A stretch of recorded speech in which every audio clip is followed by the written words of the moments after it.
आज आपण डॉक्टर बाबासाहेब आंबेडकरांच्या आयुष्यावर आणि त्यांच्या विचारांवर एक सखोल नजर टाकणार आहोत.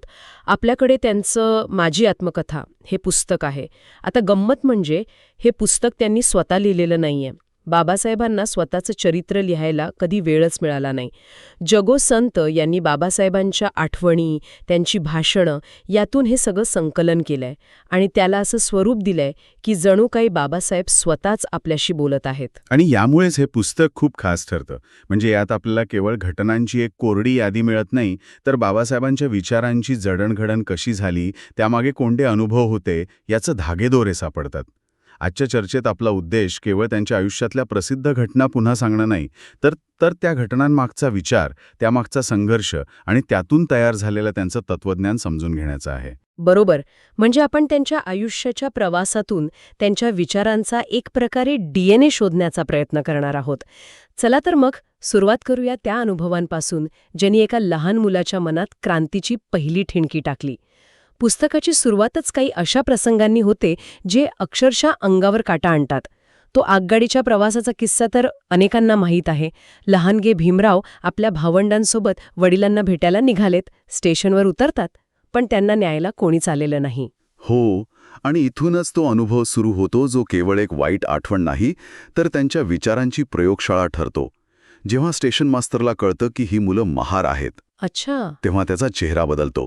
तो 5-6 पावलं मागे सरकतो. विचार करा, त्या लहान मुलांच्या मनावर काय परिणाम झाला असेल. त्यांना कोणी गाडीवान न्यायला तयार होत नाही. आणि जो एक तयार होतो तोही या अटीवर की तो गाडी चालवणार नाही, गाडी मुलांनाच हाकावी लागेल. म्हणजे पैशांपेक्षाही जात मोठी ठरते. आणि या प्रवासात त्यांना प्यायला साधं पाणीही मिळत नाही. हा केवळ पाणी न मिळण्याचा प्रश्न नव्हता, हा माणुसकी नाकारण्याचा अनुभव होता. याच काळात त्यांना कळलं की अस्पृश्यता म्हणजे नक्की काय. साताऱ्यात न्हावी केस कापायला नकार देतो तेव्हा त्यांची मोठी बहीण त्यांचे केस कापते. हो, शाळेत जाताना 6-6 दिवस तहानलेलं राहावं लागायचं, कारण पाण्याच्या नळाला ते हात लावू शकत नव्हते. या घटनांनी त्यांच्या मनात केवळ दुःख नाही, तर एक प्रकारचा विद्रोह पेरला. या अपमानाला त्यांनी वैयक्तिक दुःखात न बदलता संपूर्ण समाजाच्या उद्धारासाठीच्या संघर्षाची ऊर्जा बनवलं. आणि ही ऊर्जा मिळवण्यासाठी जी पहिली गोष्ट गरजेची होती ती म्हणजे शिक्षण. इथे त्यांच्या वडिलांची, सुभेदार रामजी आंबेडकरांची भूमिका खूप मोठी आहे. घरात प्रचंड गरिबी असूनही शिक्षणाचा ध्यास त्यांनीच लावला. निश्चितच. सुभेदार रामजी स्वतः शिस्तप्रिय आणि अभ्यासू होते. ते बाबासाहेबांना पहाटे उठवून अभ्यासाला बसवायचे.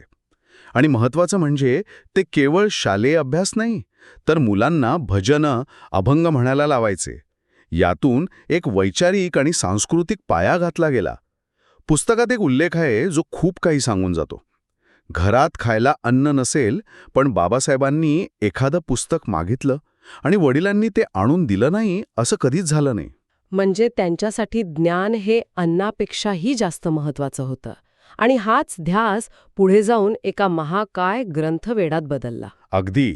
इंग्लंडमध्ये असताना जो अभ्यासक्रम पूर्ण करायला सामान्यतः 8 वर्ष लागतात. 8 वर्ष? हो, तो त्यांनी फक्त 2 वर्ष 3 महिन्यात पूर्ण केला. 2 वर्ष 3 महिने?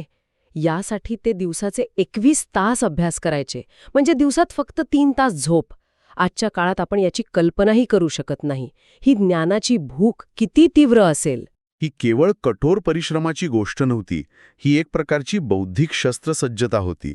त्यांना हे पक्क माहीत होतं की अशा जगात जिथे त्यांची जात प्रत्येक दारावर अडथळा निर्माण करेल, तिथे त्यांचं ज्ञान, त्यांच्या पदव्या हे असं शस्त्र असेल ज्याला कोणी नाकारू शकणार नाही. सुरुवातीला पुस्तकं घ्यायला पैसे नसायचे, तेव्हा ते ग्रंथालयात दिवसभर बसून राहायचे आणि भूक लागली की कुणाला दिसणार नाही अशा ठिकाणी जाऊन पाव खाऊन भूक भागवायचे. बरोबर. त्यांच्यासाठी ज्ञान हे केवळ माहिती नव्हती, ती मुक्तीची मशाल होती. आणि याच ज्ञानाचा उपयोग त्यांनी पुढे प्राध्यापक म्हणूनही केला.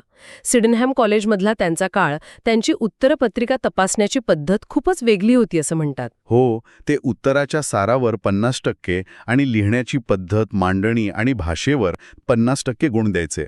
यातून त्यांना केवळ काय लिहिलंय यात रस नव्हता, तर ते कसं मांडलं हेही महत्त्वाचं वाटत होतं. इथे खूप रंजक किस्सा आहे. एकदा त्यांनी एका विद्यार्थ्याला 150 पैकी 144 गुण दिले. 150 पैकी 144. परीक्षक मंडळाला धक्काच बसला असेल. हो, त्यांनी ती उत्तरपत्रिका पुन्हा तपासायला पाठवली. पण बाबासाहेब आपल्या निर्णयावर ठाम राहिले. त्यांचं म्हणणं होतं की त्या विद्यार्थ्याची उत्तरं तितकीच तोलामोलाची होती. यात त्यांची निष्पक्षपाती वृत्ती तर दिसतेच, पण एक मोठा विचार दडलेला आहे. त्यांना वाटायचं की अस्पृश्य समाजातल्या विद्यार्थ्यांनी केवळ सहानुभूतीवर नाही तर स्वतःच्या कर्तृत्वावर, गुणवत्तेवर नाव कमवावं. पण इथे एक प्रश्न निर्माण होतो, गुणवत्तेवर इतका प्रचंड भर देणारे बाबासाहेब पुढे जाऊन आरक्षणाचे सर्वात मोठे समर्थक कसे बनले? काही लोकांना या दोन भूमिकांमध्ये विरोधाभास वाटू शकतो. हा खूप महत्वाचा मुद्दा आहे आणि यात काहीही विरोधाभास नाही. उलट त्या दोन्ही भूमिका एकाच तत्वातून येतात.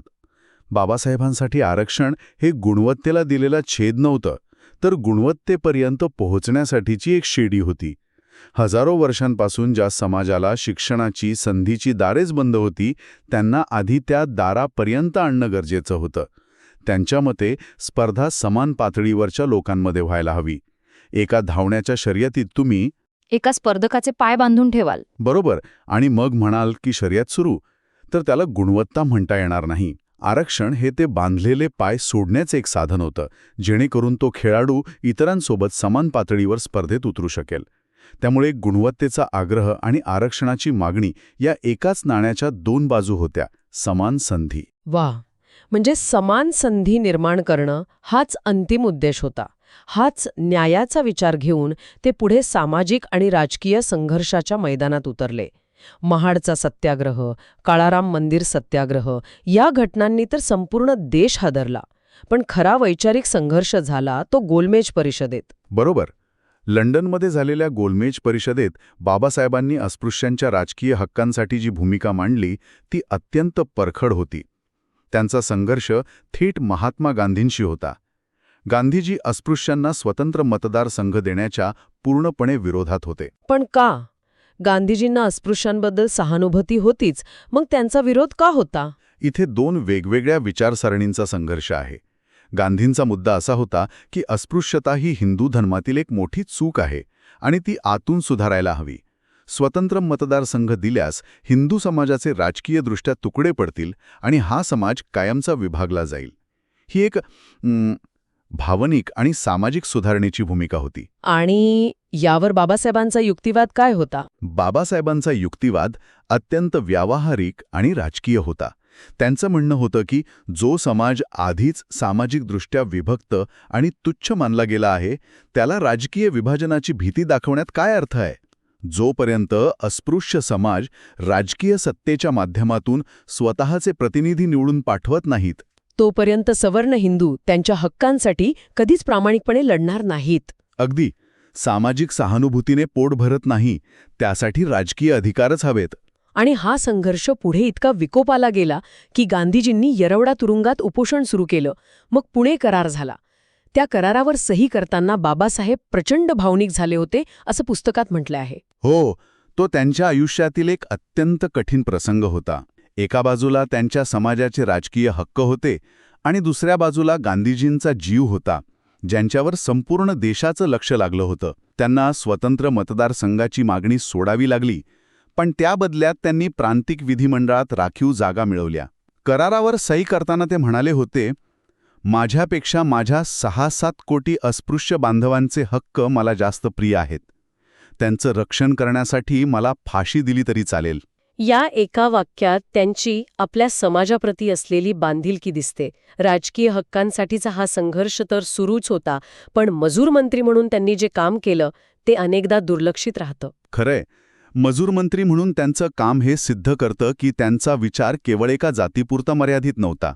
त्यांनी स्त्रियांसाठी मॅटर्निटी बेनिफिट अर्थात प्रसूती रजेचा कायदा आणला.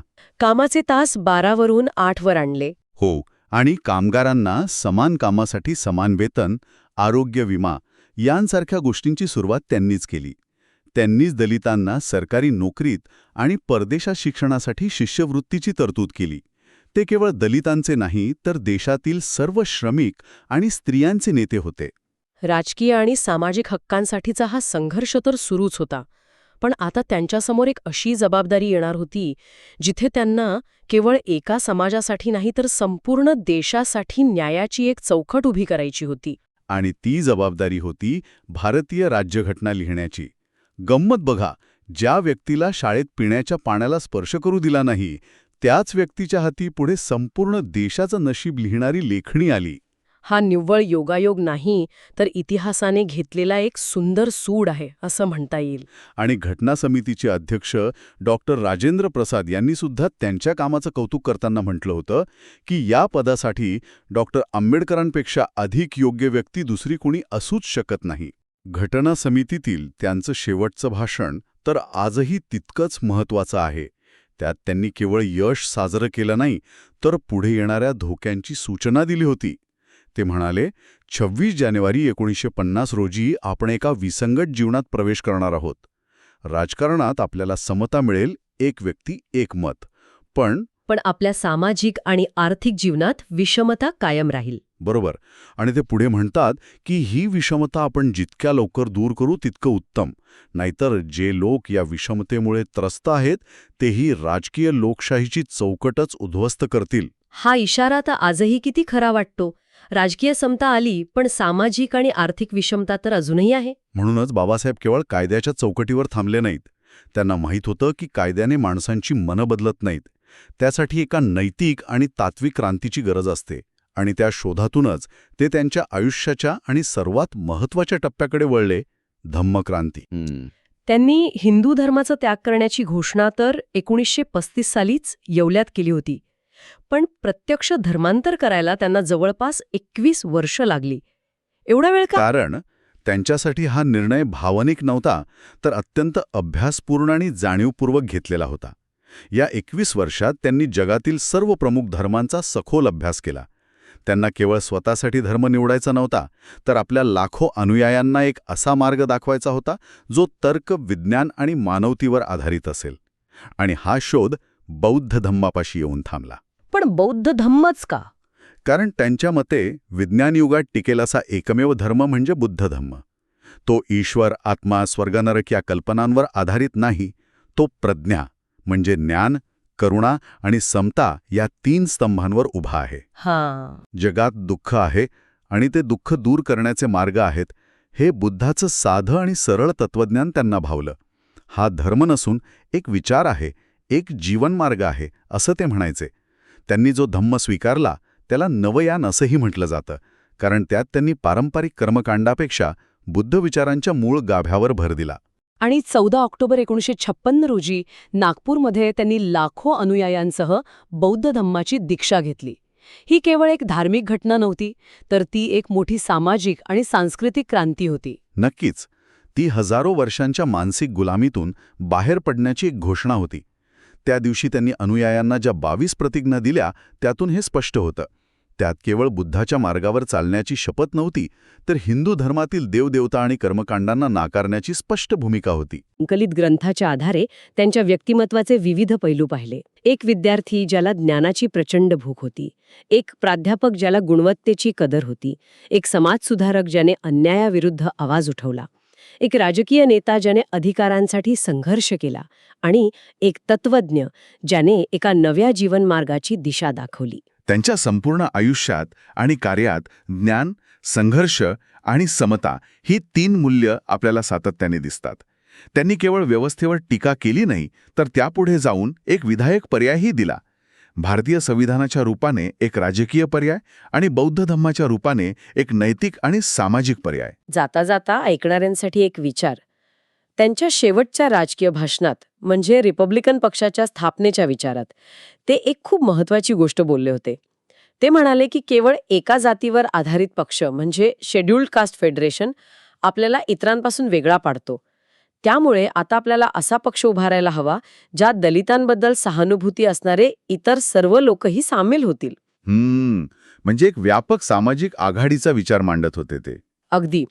आजच्या काळात जिथे अस्मितेचं राजकारण म्हणजे आयडेंटिटी पॉलिटिक्स अधिक तीव्र होत चाललं आहे, तिथे बाबासाहेबांचा हा व्यापक दृष्टिकोन ठेवून जाती धर्माच्या पलीकडे जाऊन सामाजिक बदलासाठी एक मोठी आघाडी उभी करणं कितपत शक्य आहे आणि त्याची आज किती गरज आहे यावर विचार करायला नक्कीच वाव आहे.